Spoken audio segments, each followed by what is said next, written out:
Mesdames, Messieurs, bonjour et bienvenue à ce nouveau numéro de votre émission débat 100% Bénin. Pour non-respect de cahiers de charges, nombre d'opérateurs économiques se sont vus dépossédés de conventions de cession ou de gérance des hôtels. Bénin Marina Hôtel, l'hôtel Croix du Sud, le motel d'Abomey, l'hôtel Alejo. Ainsi en a décidé le Conseil des ministres en sa séance du 15 février. La moisson pour étoffer le patrimoine hôtelier existant n'est pas négligeable. 4 hôtels existants déjà repêchés dans le giron de l'État dans un contexte où il est reproché au gouvernant une trop grande propension à la privatisation. La nouvelle qui devait réjouir le grand nombre n'a pas manqué de produits à bien des écarts l'effet contraire. Aussi paradoxal que cela puisse paraître, elle est, cette mesure, depuis sa prise, sujette à moult supputations. Certes, des voix se sont élevées pour saluer l'initiative, mais elles sont de plus en plus nombreuses, celles appelant tant sur les réseaux sociaux que par les médias traditionnels à la retenue et surtout à l'équité. À quoi tiennent-ils ces bruits de bottes qui commencent à se faire entendre autour d'un tel dossier? Pourquoi tant de voix discordantes autour d'une initiative qui, à terme, devrait aider à apporter une plus-value au patrimoine hôtelier béninois, booster le secteur du tourisme et partant renflouer les caisses de l'État? Dans la volonté de l'État d'améliorer l'existant, aurait-il éventuellement faire des pas qu'il ne fallait pas? L'État, en peu de mots, s'est-il mal pris? Un homme de droit et un éditorialiste pour mener le débat avec nous. Tout de suite donc, tout autour du thème « Reprise au Bénin des 4 hôtels dans le giron de l'État ».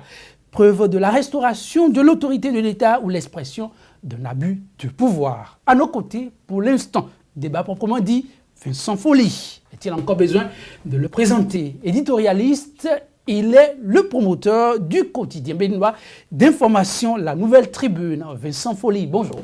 Bonjour Joël. Merci pour la disponibilité. Ah, je suis toujours disponible quand vous m'invitez. C'est un honneur pour moi de me présenter sur votre plateau. L'honneur, sachez-le, est également partagé. Nos téléspectateurs aiment bien vous voir. Il paraît que vous tenez un discours accessible au grand nombre. Et ça manque de plus en plus. Merci une fois encore pour la disponibilité. En face de lui, un homme de droit, je l'avais annoncé, très au fait de l'actualité sociopolitique sur le continent. Maître Alain Roula est avocat au barreau de Cotonou au Bénin. Maître Alain Roula, bonjour. Bonjour Joël. Merci pour la disponibilité aussi. Je suis à votre service. Toujours aussi disponible. Ce ne sont pas des fleurs. Ouais, le constat est là. Il suffit de suivre souvent les émissions de SICA pour s'en rendre compte. La disponibilité de l'homme explique sa présence. On court après les invités pour en avoir. Je ne vous fais pas d'aveu. Gestion peu orthodoxe du patrimoine hôtelier de l'État. Des partenaires privés mis à l'index se sont vus astreints à la résolution des conventions de cession ou de gérance des hôtels précédemment à leur charge. La décision suffit d'effet immédiat, n'a pas manqué de susciter toutes sortes de réactions et de commentaires. Je vais me retourner vers Maître Alain Roula pour une question que bon nombre de citoyens lambda se posent. L'État qui a confié une partie de son patrimoine hôtelier à des opérateurs économiques n'est-il pas en droit de le retirer lorsqu'il y a mal donne? Ça dépend de la qualité de l'État. Si c'est l'État régalien qui a concédé, il peut, sous les conditions énumérées dans la concession, reprendre son bien. Mais quand il s'agit d'un État vendeur, c'est-à-dire qui a cédé à titre onéreux et en contrepartie d'un règlement sonnant et trébuchant un domaine du patrimoine, il ne lui est pas loisible de reprendre ce patrimoine, sauf quand la convention de cession, donc de vente, stipule des clauses de reprise lorsque un certain nombre de conditions ne sont pas remplies. C'est ce qu'on appelle la vente sous condition suspensive, condition résolutoire lorsque la condition suspensive n'est pas réalisée, lorsque la cause déterminante de la vente n'est pas réalisée, l'État peut être en droit de remettre en cause la convention, mais c'est exceptionnel, c'est assez rare, et ça se passe dans les contrats habituels. Alors, dans le cas d'espèce, où en sommes-nous? Je ne sais pas de quoi il s'agit. Je ne connais pas la situation de tous les hôtels qui ont été repris. Mais m'étant particulièrement penché sur le cas du Benin Marina Hotel... Il faut dire que c'est ce cas qui fait assez de bruit, c'est temps-ci, oui. Je crois que nous allons vers une catastrophe parce que l'État est passé à côté du droit. Je le dis très sereinement et très posément. L'État a menti ou l'État s'est trompé lourdement et les conséquences seront très préjudiciables pour les finances publiques.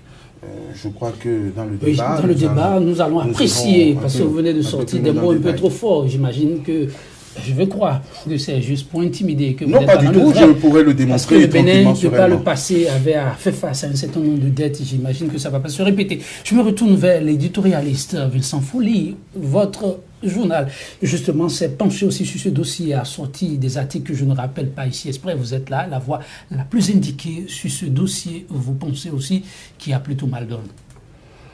Bon, mal donne comme l'État ou mal donne comme certains.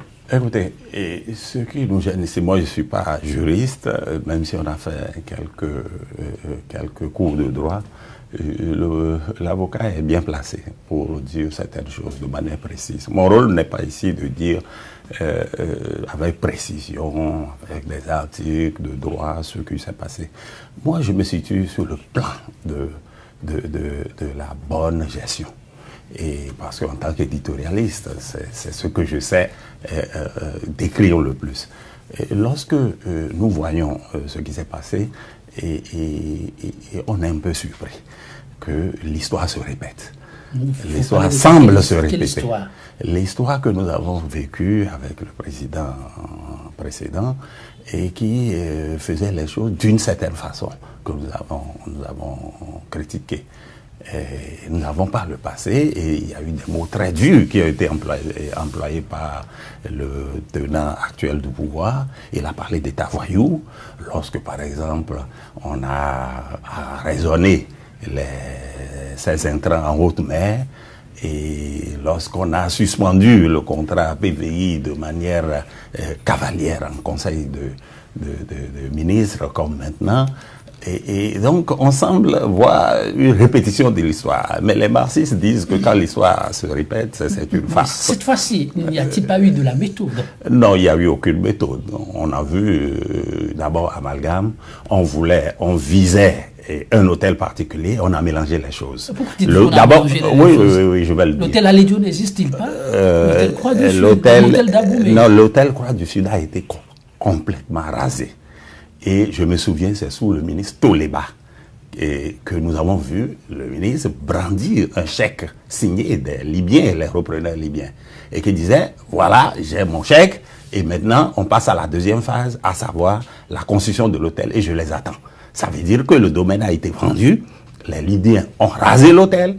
C'était quand même un hôtel qu'on pouvait réhabiliter. Nous qui avons connu la Croix du Sud avec ses dépendances, à savoir le cinéma, la salle de cinéma qu'on a construite sous le PRPB, qui était l'une des meilleures salles du pays. Nous qui on a eu un peu mal au cœur de voir un hôtel comme ça disparaître. Mais ça a été détruit. On nous a brandi un chèque de 6 milliards, si mes souvenirs sont bons. Donc on a mélangé ça avec l'hôtel Alédio, qui n'existe que de nom. C'est de la broussaille. Il y a de jeunes écrivains, de jeunes journalistes qui ont écrit dessus. Le domaine là ne sert plus à rien. Les bâtiments sont en déconfiture là-bas. Et on a parlé du motel d'Aboumé que je connais très peu, l'hôtel Tata Somba. Mais en fait, le seul hôtel qui était visé, c'était l'hôtel Benin Marina Hotel. Le seul hôtel. Non, parce que Croix du Sud n'existe plus. Et le PLM, on sait ce que c'est devenu. Donc, on a cité ça parmi les hôtels, alors que on aurait pu dire directement. Bon, cela n'est pas important. Ce qui est important, c'est ce que l'avocat a dit d'abord. Et lorsqu'on fait des choses de ce genre, il faut le faire avec la manière. Lorsqu'il y a une convention, il y a un cahier de charge, il y a des articles, il y a des dispositions qui obligent l'État à suivre une certaine procédure. Moi, j'ai lu le cahier de charge.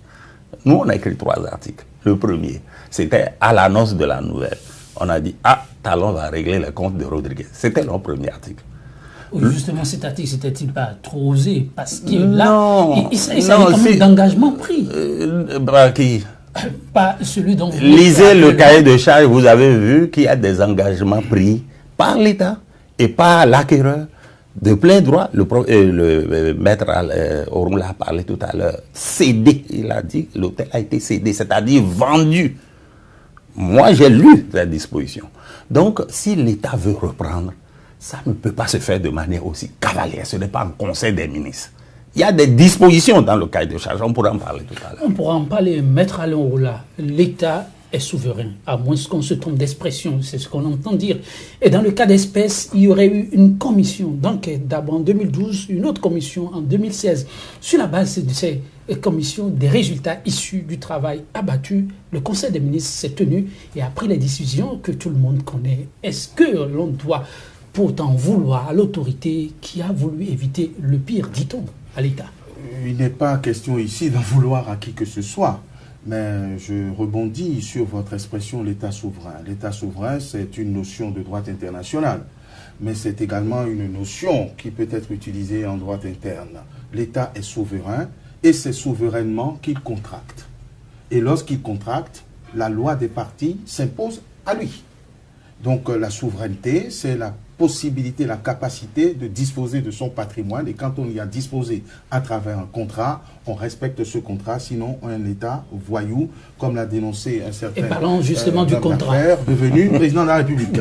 Alors, vous observerez que c'est par arrêté qu'on a désigné un administrateur provisoire à la tête du Benin Marina Hotel, au motif que les conditions d'un certain cahier des charges n'auraient pas été remplies. Ceci me donne l'occasion, en tant qu'homme de méthode, de rappeler que le Benin Marina Hotel est régi par une convention de cession, effectivement, et un cahier des charges, pour ne parler que de ces deux documents. Je ne sais pas de quel cahier des charges le gouvernement parle. Parce que celui que je connais et qui est au dossier est un cahier des charges qui a été signé en mai 2011. Oui. Cependant que l'hôtel a été cédé en 2004. Oui, moyennant le prix de 4 milliards 200 millions qui ont été réglés rubis sur l'an.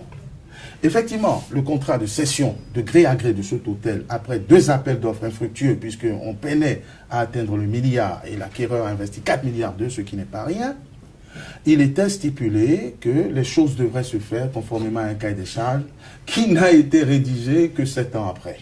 C'est vous dire que l'État a déjà failli. Complètement failli. Quand je regarde le cahier des charges de 2011, j'ai l'impression que le gouvernement ne connaît pas ce cahier des charges qui est pourtant signé de certains nombres de ministres, et en particulier le Premier ministre, ministre de la Prospective ou du Développement de l'époque. Je veux parler de M. Pascal Irénée Koupaki. C'est lui qui a signé ce cahier des charges en 2011. Un cahier des charges qui a consacré le transfert définitif de propriété à la société acquéreur, BMD Finance et Investissement. Parce qu'effectivement, il y a des conditions qui sont contenues dans la convention de cession en son article 8 qui stipule une clause particulière selon laquelle l'acquéreur s'engage à investir à peu près 12 ou 13 milliards, à agrandir l'hôtel, etc., etc., et que s'il ne remplissait pas cette condition, il s'obligeait à restituer. C'est une obligation de faire en droit. Ce n'est pas une condition ni une clause résolutoire, encore moins une clause de prise de possession et d'accaparement. Le cahier des charges qui est intervenu certainement à la diligence de l'acquéreur, donc 7 ans plus tard en 2011, consacre in fine le transfert irrévocable de la propriété. Ça veut dire qu'on ne peut plus parler d'un contrat sous condition. Ce cahier des charges a effectivement, là aussi, mis quelques obligations à la charge de l'acquéreur, un programme d'investissement qui ne peut s'effectuer que dans le cadre de l'agrément de l'acquéreur à un régime spécifique du Code des investissements. Cet agrément, au lieu d'avoir été signé en 2004, comme le cahier des charges, n'est intervenu qu'en mars 2016. Et cet agrément donne un délai de 26 mois, me semble-t-il, pour réaliser les travaux. Alors, dans l'arrêté et le relevé du Conseil des ministres, on ne fait ni cas du cahier des charges de 2011, ni cas de l'agrément qui a été ordonné en 2016 par le Premier ministre d'alors. Vincent Volé, vous avez mené des investigations sur ce dossier. Dans la démarche de l'avocat, vous vous retrouvez, on dit par exemple ici, le dernier paragraphe 8.2 de l'article 8 relatif au cahier de charge et à la convention, l'acquéreur dispose d'un délai de 30 mois à compter de la signature du cahier de charge pour la réalisation des constructions et l'extension dont il a été question. Mais à la date d'aujourd'hui, le constat est que rien de tel n'a été fait. Qu'est-ce que vos investigations ont révélé? Non, d'abord, moi, je ne suis pas l'avocat de Béné-Maria Hôtel. Nous le savons. Et l'avocat qui est devant moi est mieux outillé pour dire de quoi il s'agit. Ce qui gêne ici dans ce dossier, c'est que rien n'a pu se réaliser comme prévu. On a signé une convention en 2004, on a cédé l'hôtel et on a sorti cette convention de la signature d'un cahier de charge. Comme l'avocat l'a dit tantôt, le cahier de charge n'a été signé qu'en 2011, c'est-à-dire 7 ans après. Pendant ce temps, d'après mes investigations, nos investigations, le repreneur a essayé de prendre langue avec une banque qui lui a promis un certain nombre de choses. Mais il fallait que certaines choses se réalisent et que le cahier de charge soit mis en place. Certaines choses. Oui, c'est précisé dans le cahier de charge. Et le Conseil des ministres a fait une faute d'avoir dit des choses qui ne sont pas dans le cahier de charge.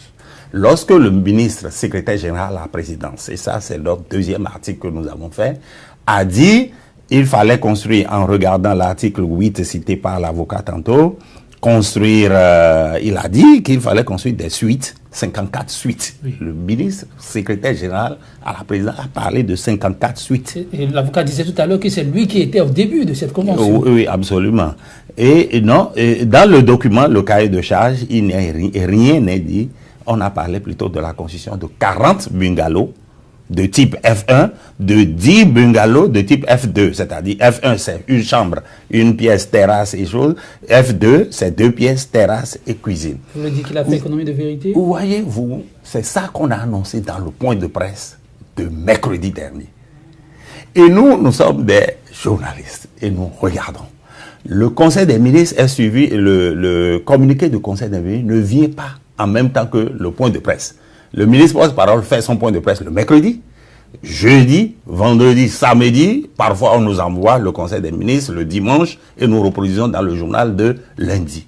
Figurez-vous que le communiqué du Conseil des ministres n'est venu que hier, c'est-à-dire le jour de la tenue du Conseil des ministres suivant. Alors, qu'est-ce que nous avons remarqué lorsque nous avons lu le communiqué? Nous avons vu que la partie qui concerne l'achat ou plutôt la construction des suites, des 54 suites dont le ministre porte-parole a parlé, en citant ça comme un exemple de défaillance de l'acquéreur, ne se retrouve plus dans le Conseil. C'est pourquoi nous avons titré aujourd'hui ce que nous avons titré. On a dit qu'il y a une omission qui entache la crédibilité du discours du secrétaire général à la présidence. Ça veut dire quoi? Ça veut dire que on a dit quelque chose au point de presse, et lorsque notre article est sorti, le second article est sorti pour dire que le porte-parole était en porte-à-faux, et le gouvernement était en porte-à-faux, on a biffé la partie où on a parlé de construction de suites. On a enlevé ça du Conseil. Moi, remarquez ça aujourd'hui, allez lire le Conseil des ministres, le communiqué, et vous allez voir que c'est ça. Mais ce qui est certain, ce qui est plus grave, ce n'est pas le problème. C'est que lorsqu'on lit la Convention, on lit le cahier de charge, on voit l'État un peu de manière, c'est-à-dire la manière laxiste dont notre pays est conduit. On signe des conventions, on signe des cahiers de charge. On prévoit des structures, on prévoit des choses, j'allais dire, des structures pour contrôler, pour faire le suivi, mais on constate qu'il n'y a eu aucun suivi. On signe un contrat en 2004, une convention en 2004, et cette convention était assortie d'un cahier de charge qui n'a été signé que 7 ans plus tard. Qu'est-ce que l'acquéreur peut être en train de faire? Et c'est l'avocat vous a dit tantôt qu'après le cahier de charge, on avait besoin d'un arrêté pour essayer de convenir d'un code favorable à cette personne pour qu'elle puisse importer, l'acquéreur puisse importer à un prix plutôt raisonnable. cet arrêté n'a été signé. C'est sur la date que l'avocat et moi, on s'est prononcé. En mars, on a commencé les élections, en mars 2016, vous avez dit. Il me semble que c'est en 2015, lorsque le Premier ministre, bon, je peux me tromper de date, mais c'est sous le Premier ministre Zissou que l'arrêté devant permettre à l'acquéreur de faire les investissements, cet arrêté a été signé. Alors, les acquéreurs, lorsque nous, on a fait des enquêtes vers cette source, elle nous a dit que elle a attendu pendant longtemps. L'État a été défaillant. Eux, ils sont restés là à attendre. Le crédit qu'ils ont sollicité auprès des banquiers, ils n'ont pas pu l'avoir. Parce qu'en temps, il fallait, entre 2004 et 2015, vous voyez, il s'est passé 11 ans. Donc, le coût ne devait plus être le même.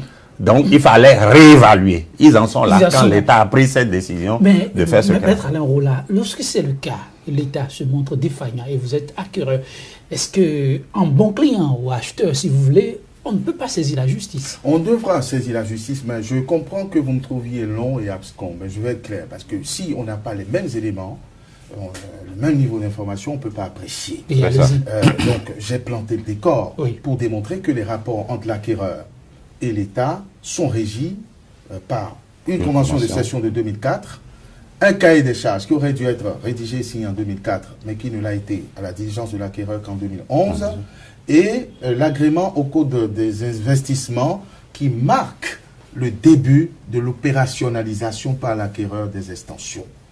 Or, vous vous rendez compte d'abord, dans le communiqué du gouvernement, qu'il ignore ce cahier des charges qui a été signé en 2011. Je pèse mes mots, il l'ignore, c'est-à-dire qu'il y a un blackout total sur ce cahier des charges, ce qui est incompréhensible puisque c'est à l'initiative de M. Koupaki qu'on a signé ce cahier des charges. Il fait référence à un cahier des charges qui n'a pas été annexé au contrat.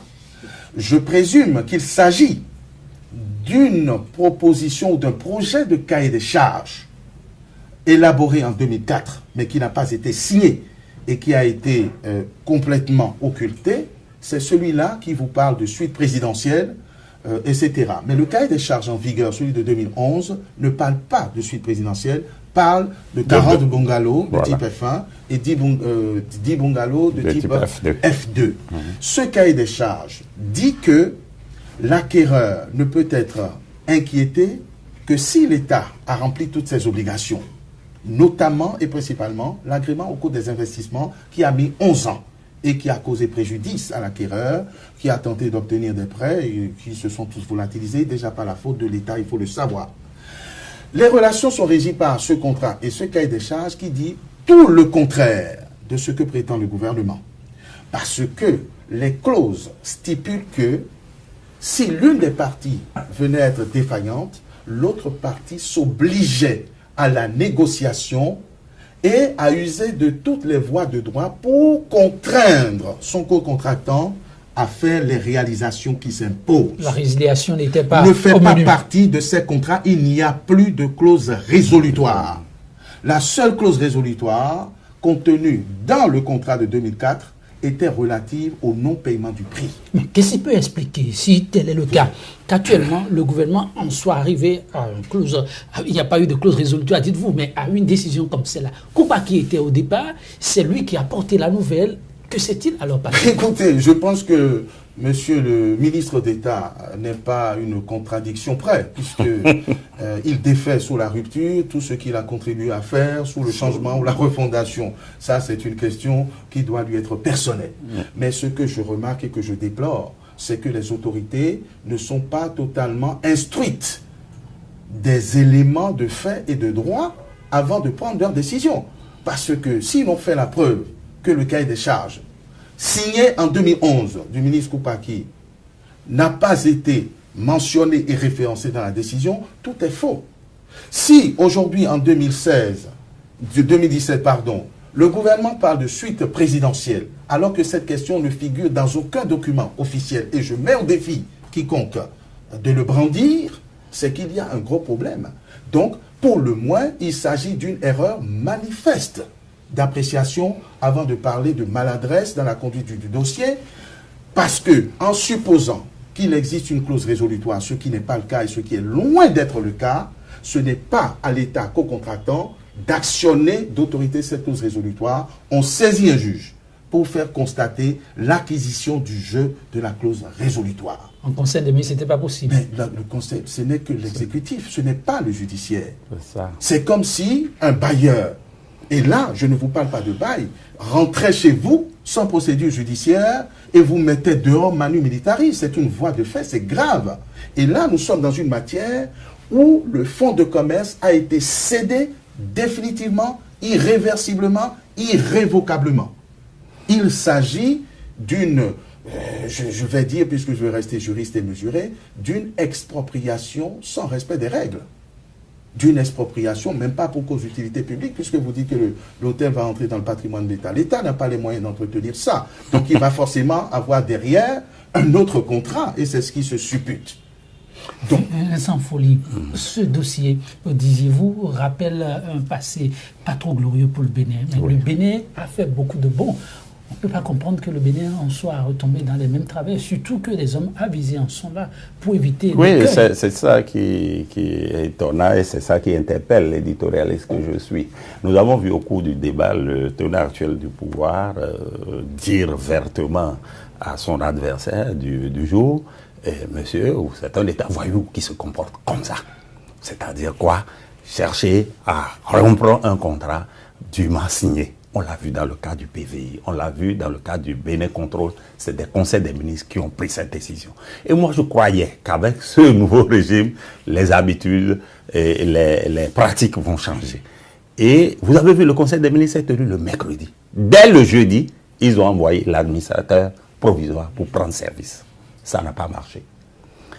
Les autorités de l'hôtel se sont opposées, d'après les investigations que nous avons faites.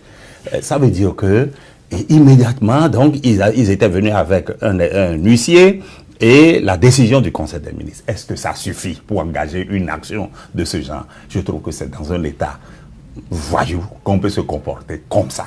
Parce que, comme il l'a rappelé tantôt, dans le cahier de charge, la dernière clause concernait le règlement des différends.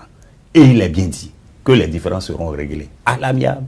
Ensuite, on va chercher l'arbitrage. Et on a nommément cité l'arbitre qui est la CCJA, qui doit rappeler beaucoup de choses au tenant du pouvoir actuel. Puisque c'est eux qui sont allés, après la rupture de contrat abusif du PVI, ils sont allés à la CCJA et ils ont gagné. Pourquoi répéter l'erreur que l'ancien président a commise? C'est ça qui étonne. Et qui permet de dire que notre pays est géré un peu à la petite semaine. S'agit-il de la gestion de l'État ou de quelques-uns qui ne sont pas forcément bien avisés, qui sont en train de nuire? Non, ici, regardez, non, l'erreur, rien n'est gratuit. Il circule, des nouvelles circulent sur les réseaux sociaux. Moi, je ne prête pas foi à ce que disent les réseaux sociaux totalement, mais on peut prendre certains points. Regardez ceux qui sont actuellement au pouvoir. Le ministre Serwetor était déjà ministre du Commerce à l'époque de la vente du vin. Ça veut tout dire. Ça veut dire quoi? Ça veut tout dire. C'est quoi tout? Non, tout est clair là. Qu'est-ce qui est clair? Parce qu'à l'époque, il était de ceux qui luttaient pour qu'une partie adverse ait l'hôtel. Et il se retrouve aujourd'hui dedans. Le ministre, le secrétaire général à la présidence, a signé le cahier de charge en 2011, qui a reconnu des choses. Monsieur l'avocat a dit tantôt que c'est un cahier de charge de l'époque. Non, il n'y a pas deux cahiers de charge. Le seul cahier de charge qu'on connaît, c'est celui de 2011, signé par lui, contresigné par les ministres Prudentiaux, qui était ministre du Tourisme à l'époque, et le ministre Idriss Daouda, qui était ministre des Finances. Ce cahier de charge, les communications que le gouvernement sont en train de faire, ils ont publié ce cahier de charge, sans faire mention de ce que le ministre secrétaire général à la présidence a dit, à savoir la constitution des suites. Et le cahier de charge qu'ils ont publié dans les journaux mentionne bien la constitution des 40 bungalows. Donc il s'agit du seul cahier de charge connu. Donc il n'y a pas match. À quoi pourrions-nous assister dans les tout prochains jours? Parce que la décision de l'exécutif est irrévocable à ce qu'il paraîtrait. L'administrateur qui a été nommé doit prendre impérativement service. Mais il a déjà pris service. Le premier jour, il y a eu quelques écueils. C'est ce que j'appelle donc une voie de fait. c'est un abus de pouvoir. Ce n'est même pas un abus de droit, puisque de droit, l'État n'en a pas, malheureusement, pour ceux qui l'animent. Donc, quand la légalité est rompue, quand la délinquance s'invite dans un contrat, le seul recours, c'est celui du juge. Alors, je crois que la partie lésée saisira les autorités judiciaires et juridictionnelles compétentes sur le territoire national pour pouvoir corriger ces voies de fait. Ce n'est pas encore fait. Ce n'est pas encore fait. Étant précisé que le contrat de cession ainsi que le cahier des charges prévoit le règlement des différends après négociation que le gouvernement a éludé, prévoit le recours à l'arbitrage, ce qui signifie que l'État n'est ni dans l'esprit, ni dans la lettre de la convention signée, qui voudrait qu'elle soit définitive, irrévocable, et que la partie défaillante soit contrainte d'exécuter ses obligations, étant précisé que c'est l'État qui n'a pas assumé véritablement ses responsabilités. N'est-ce pas possible d'éviter un procès à l'État, à l'étape actuelle? Mais c'est l'État qui choisit, c'est l'État qui a tiré, c'est l'État qui s'est rendu justice, parce que comme je vous le disais, tout bon juriste vous le dira, quand il y a une clause résolutoire, ce qui n'est pas le cas, c'est au juge que l'on s'adresse pour faire constater l'acquisition du jeu de cette clause résolutoire. L'État s'est rendu justice, s'est emparé de cet outil, exposant une fois de plus nos finances publiques à des dommages et intérêts chiffrés à des dizaines, voire des centaines de milliards. Que sais-je encore. Donc, quand la légalité est rompue, y compris par l'autorité la plus forte, c'est-à-dire l'exécutif, il ne reste que le recours, fort heureusement, à la justice pour rétablir l'équilibre. Et je crois que c'est ce qui va se faire dans les jours et semaines à venir. Oui, la question a été rapidement posée tout à l'heure. Le recours a-t-il déjà été introduit ou Je sais, vous fuminez beaucoup. Oui, c'est à raison que vous êtes sur le plateau. Je crois que c'est imminent. C'est imminent. Sans folie. Oui. Les caisses de l'État béninois sont très déficitaires, clame-t-on. Il est question aujourd'hui de faire des pieds et des mains pour pouvoir renflouer cette caisse. C'est vrai qu'il y a des tasses qui sont prévues à l'horizon, mais est-ce suffisant pour permettre à l'État d'avoir encore à faire face à un procès?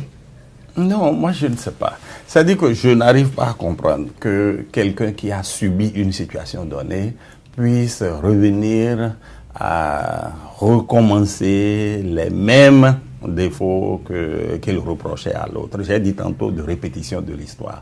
Les marxistes, je l'ai dit rapidement tout à l'heure, on dit que l'histoire ne se répète pas. Mais quand elle se répète, elle devient une farce. Nous sommes en face de quelque chose qui va tourner comme une farce. Parce que on a utilisé la force publique pour brimer quelqu'un.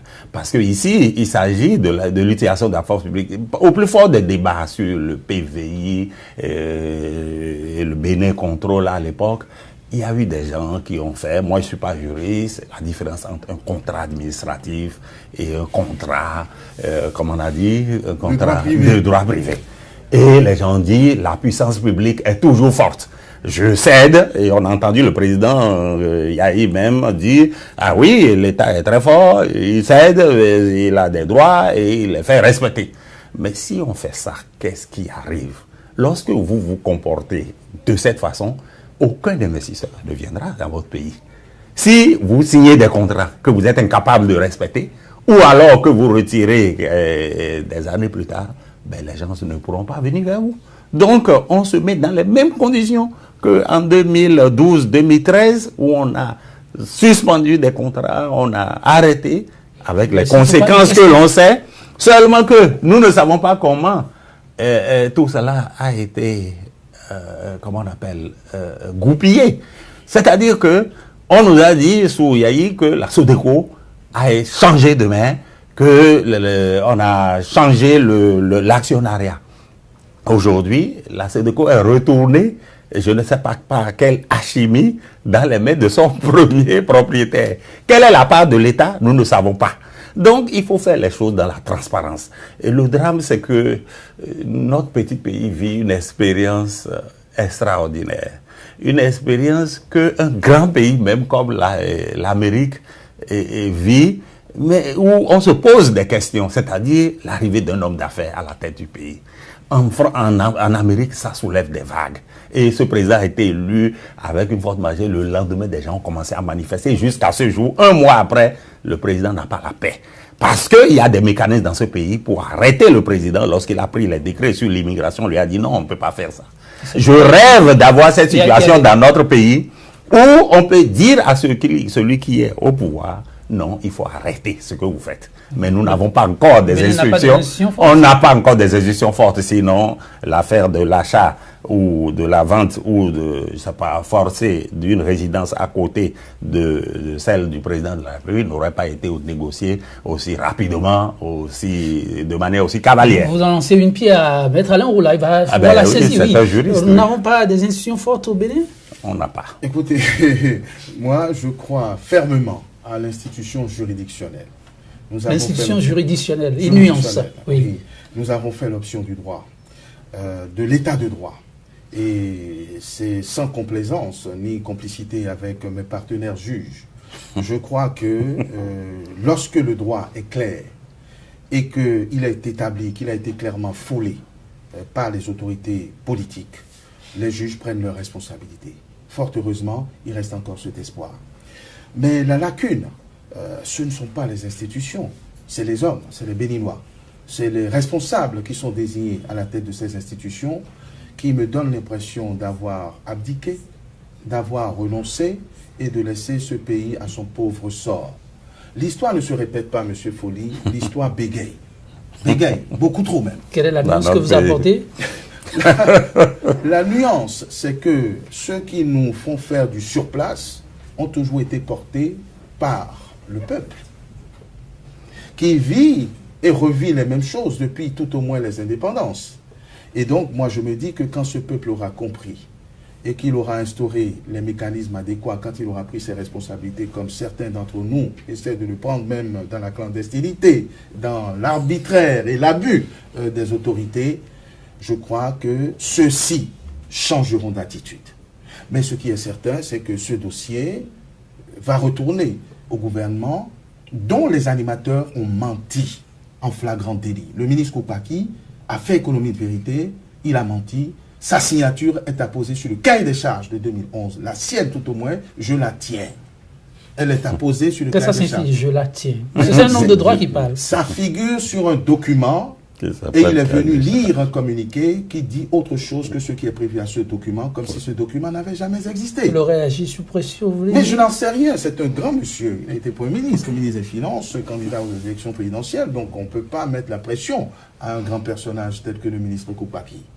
Que se passe-t-il? C'est la question que je leur pose. Non, c'est pourquoi, oui, monsieur l'avocat, je rebondis pour dire qu'ils ont corrigé cela. Le point de presse, ce n'est pas, ça ne fait pas autorité, ce n'est qu'un point de presse. Dans le communiqué publié aujourd'hui du même Conseil des ministres, ils ont biffé cette partie qui fait entorse au cahier de charge. Monsieur Folly, oui, avec l'amour que j'ai pour la presse et même pour ce qui se dit dans les réseaux sociaux, oui, je suis réservé. Oui. Mais les documents dont je vous parle, c'est l'arrêté et le relevé du Conseil des ministres, oui, qui occultent le document capital dont je suis en train de parler. C'est-à-dire le cahier de charge. Absolument. C'est un acte d'huissier qui porte à la connaissance de l'acquéreur qui a résidence en Suisse et dont la dénonciation se fait au parquet, qui ignore ces dispositions contractuelles, cependant que l'État donne l'impression de vouloir respecter une loi qu'il ignore et qu'il bafoue. Donc quand je vois, permettez-moi l'expression, autant de maladresse, j'avais envie de dire de grossièreté, je me pose des questions sur la rectitude. Parce qu'il faut appeler un chat un chat. Si l'investisseur n'a pas rempli son cahier des charges, il doit être sanctionné. Encore que ce n'est pas à l'État de prendre des sanctions, l'État demande au juge de le sanctionner. Oui. Mais là, c'est l'État qui a été laxiste. C'est l'État qui est fautif. C'est l'État qui a empêché l'investisseur de rentabiliser les 4 milliards 200 millions investis en 2004, cash. 4 milliards, après 2 appels d'offres. C'est de ça dont il faut tenir compte. 4 milliards 200 millions, alors que les 2 appels d'offres qui ont été lancés sont revenus infructueux parce que personne ne voulait payer plus de milliards.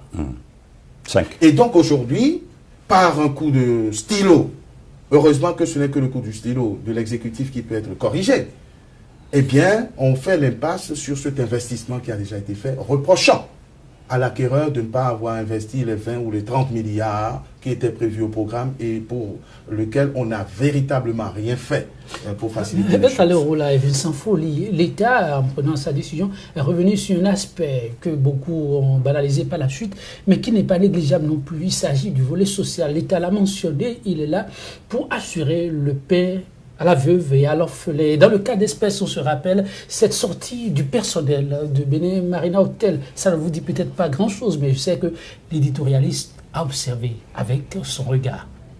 Oui, j'ai vu le personnel. Et ce qui est curieux, c'est que c'est une semaine, moins d'une semaine après la sortie de ce personnel, sur lesquels on peut dire beaucoup de choses. Ce n'est pas sur moi ce personnel-là? Oui, on peut dire beaucoup de choses. Ils avaient déjà manifesté sous le président Yahi. Ils avaient déjà réclamé le retour de l'hôtel dans le giron de l'État. Mais Yahi n'avait pas cédé à l'époque, malgré le fait que le repreneur était en délicatesse avec le pouvoir.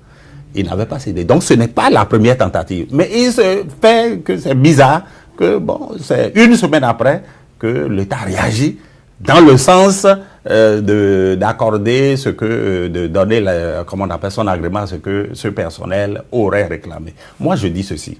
Tout ça là, toute cette histoire serait complètement dérisoire s'il ne s'agit pas de l'intérêt de notre pays. Regardez, on vient de nommer un administrateur. Est-ce pas pour l'intérêt du pays que l'État fait ce qu'il a fait? Non, c'est l'intérêt du pays. C'est-à-dire, voilà un régime qui dit l'État ne peut rien gérer. Et il fait de la privatisation. Depuis qu'il est arrivé, ce n'est que ça. On a inventé des mots, on a trouvé des mots à fermage pour dire même les hôpitaux. Et aujourd'hui, on dit qu'on retourne quelque chose dans le giron de l'État, un État qu'on reconnaît incapable de gérer. On a envoyé un administrateur. C'est une contradiction flagrante. Je sais que ce n'est qu'un tour de passe-passe pour retourner l'hôtel dans les mains d'un autre privé. Ça, nous verrons, nous sommes là pour suivre. Vous voyez, l'État n'a jamais rien géré. On ne peut pas prendre un fonctionnaire de l'administration qui ne sait que gratter les papiers pour gérer un hôtel. Non, je sais de quoi je parle. Non, ils font plus que ça. Non, ils font certainement plus que ça. Mais ce n'est pas un fonctionnaire de l'État qui peut gérer un hôtel. Ce n'est pas sa fonction. Il faut avoir appris le métier. Et lorsqu'on a fait ça par le passé, vous avez vu l'hôtel à Lédio, ça a abouti à une catastrophe. Ça a été toujours géré par des... Espérons que ce ne soit pas une catastrophe. Oui, ma question, vous n'allez pas l'occulter. Oui, ce personnel qui est sorti, ce n'est pas négligé, non? Le social. Mais je crois qu'il y a effectivement sujet à controverse sur la qualité de ce personnel. Mais en termes de réclamation, je crois que plus que le personnel, le peuple crie famine, crie son désespoir dans les opérations de casse, etc. Oui. Et pourtant, on n'a pas entendu, on n'a pas réagi promptement. Ce que je voudrais aussi... Ça ne vous convainc pas? Non. Je veux dire, l'État ne gouverne pas sous la pression des syndicalistes, ça se saurait. Voilà. En tout cas, pas cet état de gouvernance rupturienne. Mais ce dont il s'agit, permettez-moi, là, nous sommes en train d'assister à un braquage. Parce que c'est vrai que c'est l'avocat même. Non, le mot a été utilisé pour la question des intrants, hein, c'est pas un mot nouveau. Les intrants qui ont été arraisonnés, on a utilisé le mot braquage. Je suis mesuré, je ne bats pas en désordre. Je parle de braquage parce que j'ai l'impression que personne ne comprend la portée des engagements. L'hôtel Bénin Marina Hotel est définitivement et irrévocablement la propriété de Martin Rodriguez. Ce n'est pas Martin Rodriguez qui a acheté, c'est une société d'investissement suisse. C'est pas Martin Rodriguez qui est acquéreur. C'est une société qui s'appelle BMD Finance et qui est une société de droit suisse. Vous voyez les ennuis qu'on voudrait s'attirer avec la communauté internationale. Donc, c'est une question de propriété et la constitution béninoise proclame le droit de propriété perpétuel, universel et inviolable. Donc, les politiciens comme le personnel supposé ou réel, vous allez doivent comprendre qu'on est en train de s'accaparer du bien d'autrui. Si c'était agi d'un privé, c'est la police qui serait intervenue pour arrêter ce qui est en train de se passer. Malheureusement, il s'agit des autorités en charge de l'exécutif, ce n'est même pas l'État, mais qui agissent au nom de l'État, dont ils compromettent les intérêts. Moi, je fais confiance à la justice qui nous départagera dans ce dossier, une fois de plus, sulfureux. Oui, l'éditorialiste, qu'avez-vous à dire? Non, qu'est-ce que je peux ajouter à ce que le juriste dit? Il a confiance à la justice. Nous, on est là pour suivre les événements. Nous allons observer de près ce qui va se passer. Mais un gouvernement qui dit, moi, je privatise pour rentabiliser, et si ce gouvernement-là en vient à étatiser, il faut se poser des questions sur ses vraies intentions. C'est tout ce que je dis. S'interroger sur les vraies intentions. Ici, on a essayé d'apporter juste un grain de sel au débat qui se fait tout autour d'un dossier qui, peut-être longtemps encore, restera très sulfureux. Mais la justice nous a rassuré, l'homme de droit, pour nous apporter la lumière qui s'impose. Merci à vous, Maître Alain Rolla, Vincent Folly, pour la disponibilité. Chers téléspectateurs, cette émission tire à sa fin. Avant de prendre congé de vous, eh bien, cette citation du romancier français atypique Joseph Malègue, je cite, « Toute preuve de la vie reste une occasion donnée. » Pour en tirer des dividendes, tout dépend de la façon dont elle est saisie. Mesdames, Messieurs, merci donc pour la fidélité à nos programmes. Toujours un immense plaisir de vous servir. À bientôt.